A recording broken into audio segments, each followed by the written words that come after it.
রাজশাহী বরেন্দ্র অঞ্চলের লালমাটিতে এখন ফলছে রসালো আঙ্গুর। এই মিষ্টি ও সুস্বাদু আঙ্গুর চাষ করে তাক লাগিয়ে দিয়েছেন রাজশাহীর পবা উপজেলার সফল উদ্যোক্তা ইমাম হাসান সাগর। ইলেকট্রিক্যাল ও ইলেকট্রনিক্স ইঞ্জিনিয়ারিং এ বিএসসি শেষ করে চাকরির পেছনে না ছুটে মাত্র 2 বিঘা জমিতে আঙ্গুর চাষ করে তিনি এখন বছরে 20 লাখ টাকারও বেশি আয়ের স্বপ্ন দেখছেন।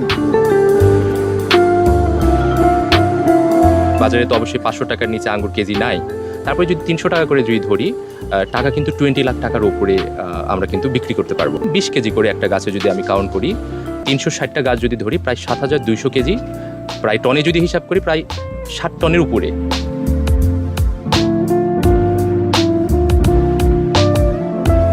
ইমাম হাসান সাগর জানান, বিদেশি উন্নত জাতের আঙ্গুর দেশের মাটিতে খাপ খাইয়ে নিতে তিনি নিরলস পরিশ্রম করেছেন। সঠিক পরিচর্যা আর আধুনিক কৃষি প্রযুক্তির সমন্বয়ে তিনি এই অভাবনীয় সাফল্য পেয়েছেন বলেও জানিয়েছেন। তার বাগানের আঙ্গুর যেমন মিষ্টি তেমনি আকারেও বেশ বড়।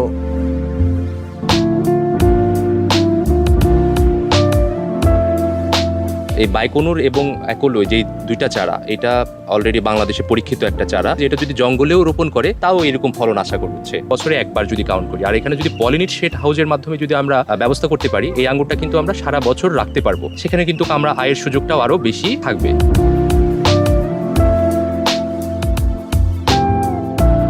সাগরের বাগানে প্রতিটি গাছে থোকায় থোকায় ঝুলছে সবুজ রঙের আঙ্গুর। বর্তমানে প্রতিটি গাছ থেকে 20 থেকে 25 কেজি আঙ্গুর সংগ্রহ করা হচ্ছে। 2 বিঘা জমি থেকে প্রায় 7 থেকে 8 হাজার কেজি ফলন পাওয়ার আশা করছেন তিনি। এছাড়াও বর্তমান বাজার মূল্য অনুযায়ী এই পরিমাণ আঙ্গুর বিক্রি করে 20 লাখ টাকার বেশি আয় হবে বলে ধারণা করা হচ্ছে।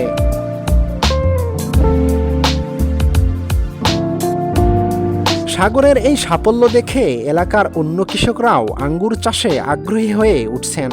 প্রতিদিন বহু মানুষ তার বাগান দেখতে আসছেন এবং পরামর্শ নিচ্ছেন। আমরা যে আসছি এটা দেখে আমাদের খুবই ভালো লাগলো। বাংলার জমিনে যে এত আঙ্গুরের প্রজেক্ট আছে আর যেভাবে থোকায় থোকায় ধরে আছে, এটা দেখে আসলে আমরা মনে হচ্ছে যে বিদেশের জমিতে খানিক মনে ছিলাম। আমরা দীর্ঘদিন ধরে ভাইয়ের এই চাষটা দেখতেছি এবং আমাদের পরিবেশ বান্ধব কীটনাশক দেওয়ার ব্যাপারে ভাইকে আমরা সচেতন করে থাকি।